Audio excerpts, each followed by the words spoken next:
ಮಣ್ಣಿನಿಂದ ಹಣತೆಯಾದರೆ ಬೀಜದಿಂದ ಎಣ್ಣೆಯಾಯಿತು. ಅರಳಿಯಿಂದ ಬತ್ತಿಯಾದರೆ ಸುಡುವ ಬೆಂಕಿ ಜ್ಯೋತಿಯಾಯಿತು.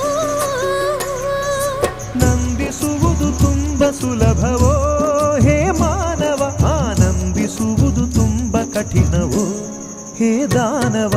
ದೀಪದಿಂದ ದೀಪವ ಹಚ್ಚಬೇಕು ಮಾನವ, ಪ್ರೀತಿಯಿಂದ ಪ್ರೀತಿ ಹಂಚಲು. ಭೇದವಿಲ್ಲ ಬೆಂಕಿಗೆ, ದ್ವೇಷವಿಲ್ಲ ಬೆಳಕಿಗೆ. ನೀ ತಿಳಿಯೋ